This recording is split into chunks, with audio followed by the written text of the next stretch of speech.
Most of us think that when we get something, we'll be happy. But true happiness is when you give.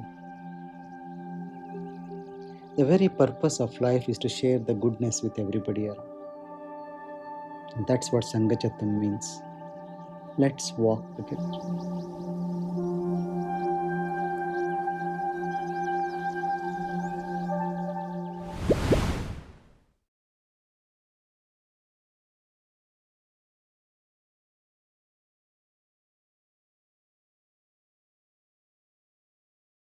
Now, what is the definition of ego?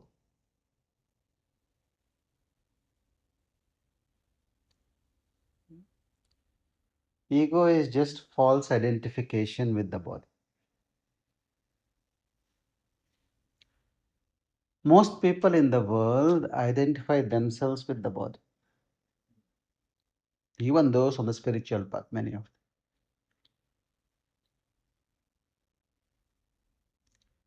Some of them identify with their personality, what you call, which is a mental trait.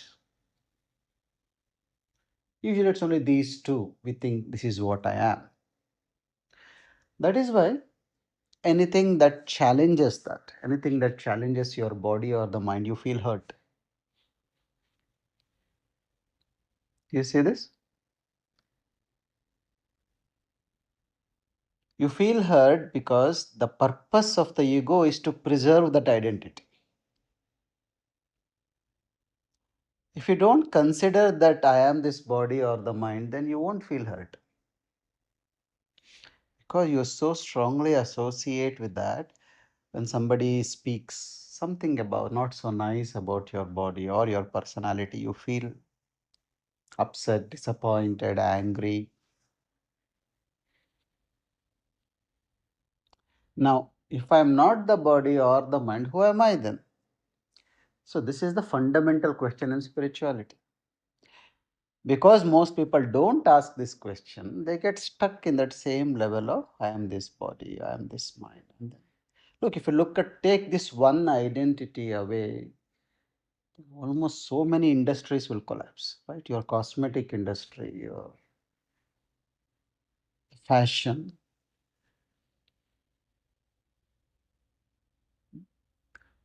So you need to have clarity about this. The body is essential. You heard Gurudev say, you are not the body, you are not the senses, you are not your thoughts, you are not your feeling. Yeah. Every time you do the Kriya, you hear this. But somewhere it does not register at all with us. It does not turn the switch in. So it's essential to have clarity. The body is like your clothes. You know, your clothes are very essential. They protect you, they keep you warm, comfortable, they bring you dignity, they make you look beautiful. All that is there. Clothes are essential. But you know very well that I'm not these clothes, right? That amount of clarity you have got. So you deal with the clothes the way you have to deal with it, right? You buy new clothes, you dispose old clothes, you take care of the clothes, but there is clarity that I am not these clothes. Exactly same with the body. A healthy body is very essential. That's why the body is called a precious gift because without the body, you cannot transcend the awareness of the body. Hmm? So you look after it, you keep it nice, you keep it healthy, but don't be attached to it. You keep it where it belongs. If you get attached to your body, then the same attachment flows to other bodies as well. Unless that time where you can feel disconnected, not disconnected is a wrong word, you can feel a bit of dispassionate towards your own body, detached to your own body, your dispassion to other bodies will not come. You see, your attachment to people and things around you is because you're so attached to your own. You have to just learn to loosen that. Learn, this is like my clothes. I like it, I look after it, I make sure it is all nice, but I will leave it where it belongs. And have you noticed a strong and healthy body obeys you, A weak body demands from you. When your body is weak, your body is sick, it demands so much attention, so much energy you have to give it to it, isn't it? But when you are healthy, you almost take your body for granted. You don't even pay attention. And it will do whatever you ask you to. So it's that in that sense also, if you have to transcend the body, it's important to keep your body healthy. By ignoring the body, you will not be able to progress much in spiritual. But what you see in the world is people who usually call themselves spiritual, they are a bit, I won't say negligent, they are a bit indifferent towards physical activity and exercise and all those things. And people who are too much into physical fitness, and they are a bit indifferent towards meditation and spirituality. So you need to bring both together. When you bring meditation into your fitness regime, then you will feel that relaxation is so much deeper. When you bring fitness into your spiritual activity, you will feel that your endurance is so much longer. You will not be wavering around when you are doing your asanas. No, you'll be able to be focused and steady. So you need to make sure both these go together. So this is the first thing. Remember that the body is a precious tool, is a useful gift. I need to attend to the body. I need to keep it healthy. So how do you keep your body healthy? Diet, discipline with your food and activity and rest. Hmm? Your asanas. Asanas, what do? They keep the body steady. Help to keep your body stable. See, if you come here and do asanas once in a week, and if you feel uncomfortable, not very steady, that means you are not investing time in your every day in that. You are not made it a practice. That's why suddenly it feels so. It's so stability in the body is the first step to go deeper. Because if you can't keep your body steady, then you can't move beyond it. Asanas, the very purpose is to stabilize your body. Once you associate every meditation you sit, what do they say?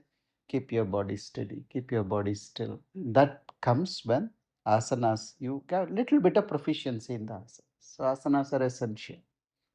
If you do some physical activity before your asanas, some exercise, some running, some whatever you do, something that physically tires you, it takes away a lot of the rajas from yours. First of all, it brings you out of the tamas, that lethargy, laziness will go, and the unnecessary restless energy will also dissipate. And then you get into asanas, it's easy to be focused in the posture. Is steady. Yeah. And then comes the mind. Now, if you are not attentive to your mind,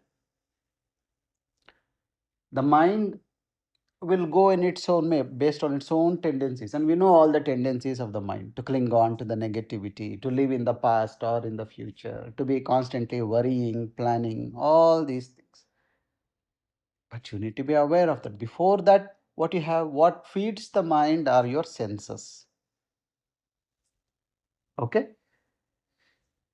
The senses are just transmitters of information. The mind is what makes some meaning out of it. That's why different people see life differently, because our minds are at different levels of maturity. The senses are the same, senses do the same in all of us. The senses have a very fixed, a definite function. They just are mechanical. But where they feed into the mind, and the mind will say, oh, this is it.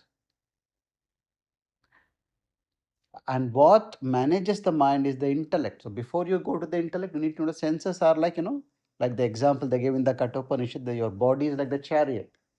So the chariot or your car, you can say a modern day example. The car has to be in a good condition so it can take you where you want to go properly. If your tire is punctured, you are not serviced it properly, if there is no enough power and there is not enough fuel in it, then it will just stutter and it's not comfortable. And then the mind becomes the rein, that is your steering. And what holds the reins is the intellect. The driver is the intellect. So if the driver has viveka, knows where I should go, when I should turn left, when I should stop, when I should speed, when I should slow down. That the intellect should guide the mind. Usually, what happens for us, the intellect becomes subservient to the mind. That is the biggest problem in the, yeah. In the night you go to sleep telling tomorrow I'll wake up at 5:30. I have to do this exercise. Don't do this. At 5:30 alarm rings. Then the mind says another half an hour sleep. What are you going to achieve by getting up at 5:30? The intellect says, no, I made this plan, this. Sleep. The mind takes. You say, I'm not going to eat sugar. And then you come here, somebody brings Mysore Pak and say, today let me eat a little. I've done so much sadhana, a little bit of sugar, nothing will do. So we keep on pushing the intellect to the back. So imagine how if in your car steering takes over you when you are driving. You want to turn left, it says, no, I will go straight. And what happens? You will go where you should not want to go. That's what is happening in our lives. We are ending up in places where we don't want to go because the intellect is not being trained. What is the training for the intellect? It's called mindfulness. What is the training for the mind? Is the pranayama. Your pranayama, the greatest tapas, pranayama, with the power of the breath, they give your mind some steadiness. And in that steadiness, the intellect becomes open to knowledge. When the intellect becomes open to knowledge, then clarity comes. See, there are two ways of knowledge. Knowledge, one you understand. When you understand, what do you understand? What you don't know, you try to understand, it becomes a concept for you. Okay? The second way is realizing. You know it, but now it's making sense to you, like living in the present moment. It's a very simple, logical understanding. But suddenly, when it clicks to you, oh, this is living in the present moment, then it has become your own knowledge. It is not external. So, pranayama helps for realization of knowledge because it takes away all the external garbage from the mind. So, the mind is more open to realize the knowledge. Something which was heard so many times, oh, this is what it is. Oh, I didn't. Suddenly you become aware. This is called Viveka. Viveka dawning in you. So that for that it is called Samanaska. Samanaska is a word that is mentioned in the Kathopanishad. We say mindfulness. Be aware what your mind is doing. What your mind is, where his mind is pulling you. In that awareness, you get the ability to manage the mind. A mature intellect is like the principal of the school.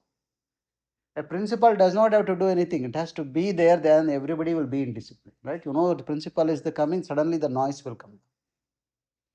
So that is samanaska, being mindful, being growing in now. That's why whatever we do, we say what you do is not important, from where you do. So when you're doing your asanas, be aware, be with the breath, be with your movements. When you're listening, be aware of the listener. That is being samanaska. And then why all this is necessary? To keep the passenger in the back seat comfortable, and that is the self. Everything is for that self only, and that self is sitting and relaxing. So if you have a good car in good condition and a driver who knows where to take you and the steering is good, then you will go where you want without having to worry. You can sit and close your eyes like you do in a flight. Do you see? So that the realization you need to get is I am not the car, I am not the steering, I am not the driver, I am the person sitting behind and enjoying the ride. When this clarity comes, then you say, oh, that is who I am. And because of you, all these other, for that self, for the purpose of that self only, all these are there. All the body, senses are all tools to keep the self comfortable. And you need to, this is who I am. I'm not this body, not the senses, not the mind, not the intellect. I am. Krishna tells in the Gita, Buddhe para, I am beyond the intellect. You need to go beyond the intellect to find me. That is the self. then you have to have the experience. That's what you have experience. See, the only time when you have experience that I'm not this body, I'm not this mind, is when you go to sleep, right? You might have a young kid whom you love so much, you can't leave that kid every moment you are with it. But when you go to sleep, even that kid becomes distant, isn't it? But the problem with sleep is there is no awareness in sleep. So you are not able to relate to that experience. So the only way you can relate to the same experience is in meditation. In meditation, especially when you see some people ask, why should I do the silence course? Because the silence will prepare you to be in contact with yourself, with your awareness. And then it becomes clear to you, this is not just a theory, this is my experience, this is what I am. And then again and again, when you do this, then that becomes so much more clear to you. That aha moment with, oh, this is who I am, this is what it is. Once that comes, that becomes your fundamental understanding, then it will not leave you. Then you will treat your body and your senses, everything, just like you treat your clothes, with respect, with love, with care, attention, but with detachment. That is the turning point of your spiritual life. Otherwise, you may be doing the same thing for 20 years. Friday morning, you'll feel happy. That's it. On Friday evening, everything you're back to square one. All that is dissipates because you are not able to sustain that. Do you see? See, a 5-year-old boy, if he plays with the toys, you say it is natural. If a 12-year boy is playing with the same toy, you say maybe he will grow up. If a 60-year-old person is playing with the same toys, then you see there is something wrong here, right? This is exactly what our life is. As a teenager, what your interests were, you're still holding on to the same things. No? They made this brahmacharya, grihastha, vanaprastha, and sannyasa. So, at least when you come to the age of 50, you should start learning to let go of things, loosening your attachment to things. Otherwise, you will be a grihastha throughout and never progress. If you don't, vanaprastha is the stage of letting go. And the easiest way to let go is just leave everybody and go, and then it's easy to let go because there's nobody to hold on to. But now there are no forests to go away, so we have to stay in the city. So that's the one of the biggest ways they say is the new ways. Live in your house as if you are a guest in the house. That is vanaprastha. Don't live as if I am the owner of this house. Just live in your own house as if you are the guest. See how well behaved you are when you are a guest in somebody's house. How attentive you are to them. How you are okay with small little compromises and all.